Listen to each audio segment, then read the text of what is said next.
I think you're here for free clothes. Is that right? Yes. You have like the best gear. Thank you so much. Like Ellen has very comfortable underwear. They're very tied to your body. Yes, and you're always posting T-shirts. You're always wearing my T-shirt, the underwear. It's wonderful. But it seems like you need more clothes. Well, that's why I'm here, because there's a bunch of new Ellen T-shirts in the back for me today. That's right, there are.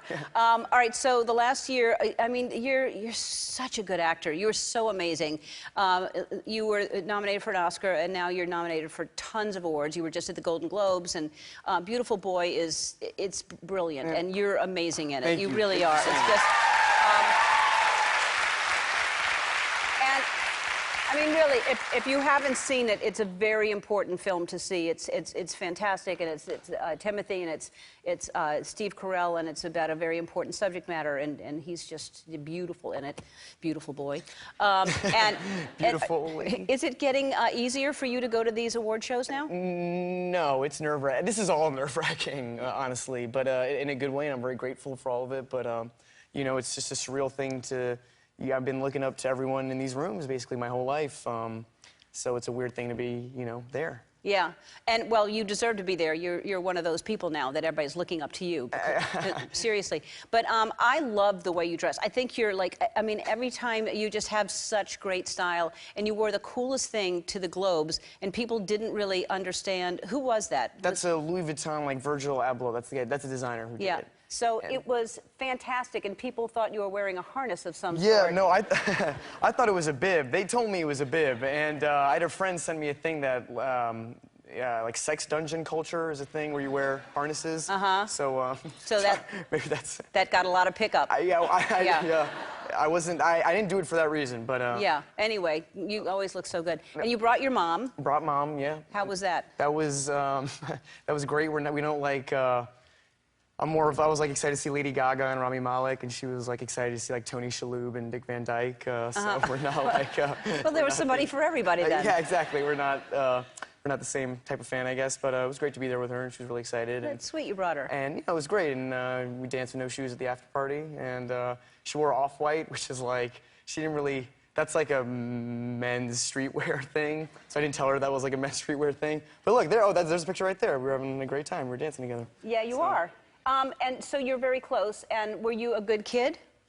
I was, yeah, I was a good kid. I mean... That took too long. Sorry, well, I had things to make up for, and, I used to go on these cruise ships with my mom, like, when I was, like, 8 to 12 years old. We would do these cruise ships together, and we were pulling into port once, and she was getting out of a shower, she was drying herself, and she went on the balcony just to, like, kind of go like, woo, as we were pulling into port.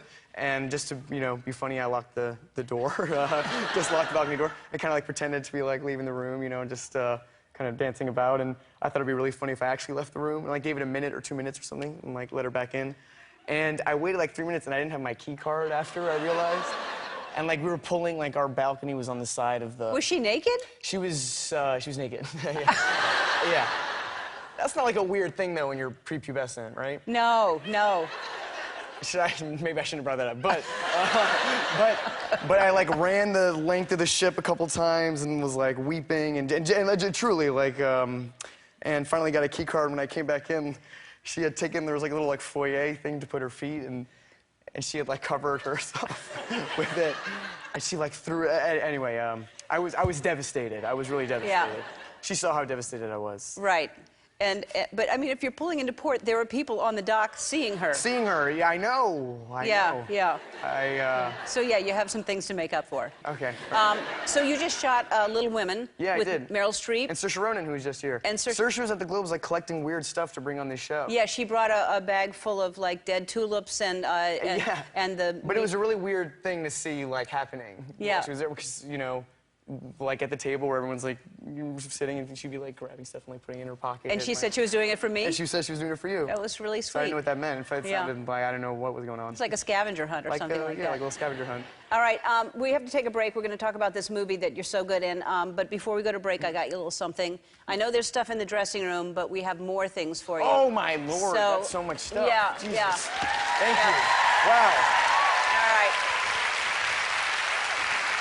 We'll be back. So this is based on a true story, and explain the story. Well, this is based on 2 memoirs. The movie's based on a memoir called Beautiful Boy, which is written by the father, David Sheff, and Tweak, written by Nick Sheff, who I play in the movie. It's about methamphetamine addiction and just the ups and downs that process can entail, especially from the perspective of a family member or a parent or a loved one or a sibling. I'm sure people in this audience right now have dealt with it either personally or know someone that has. And that's basically the incentive. You know, that's why we made the movie with Steve Carell, is, you know, to try to be a mirror of sorts to what people are going through in our country right now. A lot of young people are going through this, and hopefully we did it some justice. Yeah, it's amazing, and also it's so hard, as you see in the movie, for the parents to deal with this, because you're trying to be supportive, trying to be there, and then at some point you have to have tough love. And yeah, exactly, and draw a line, and there is no there's no exact formula on how to beat this kind of thing, and it's devastating as a family member, as a parent, to, you know, see a loved one spin out. And the first thing we can do, I think, as a community, as a greater community, I guess as a country, is to be able to, like, talk about it and not obliterate it with shame and taboo and embarrassment. Yeah, exactly. Okay, so Steve Carell he's a hilarious guy, but his dramatic acting is just superb. Yeah, and he's, I mean, I don't know, maybe, I don't know in the past, but now who can, like, do comedy to that level and drama to that level? And also he's just an amazing human being, a great father, and, like, opens the van door for people to get out, and is just, and he's Michael Scott. He's The Office. Like, yeah. Did he know that you were a huge fan? Because I know you were a fan of The Office. No, he didn't. I'm like, like 80% of my time with people that I've looked up to, I'm just like trying not to reveal it, like right now. Well, you just revealed it. Yes. But so I'm going to show something to the audience that that may be a little embarrassing to you. I don't think it will be, but because I think it's adorable. Okay. But if I show it, I think it would be. Then I'll give the audience a little something, because I don't know why they deserve something when I'm embarrassing you, but no, that's somehow that's fair, right? That's how I worked out in my head. All right. So we'll take a look at this, and you'll tell me about it. Okay. We're gonna go to my room. So, could you please not tell Mom and Dad about us playing Xbox? Sorry, love. I can't keep secrets from the boss. I fix you milk and cookies. I got a ping pong table downstairs. That's okay. I'm staying at school. Oh. That's really funny you guys pulled that. That's my first acting job ever. And, like, Law & Order is like the mothership. Like, that employs... wait, I don't think it's running anymore. SVU is running still, and there's other versions. But that, like, that gives everybody their start, kind of, in acting, right? Yeah, everybody has been on Law & Order? I've never been on Law & Order. You weren't on Law & Order? I'm the only person who's never been on Law & Order. That's my claim to fame. Having not been on Law & Order.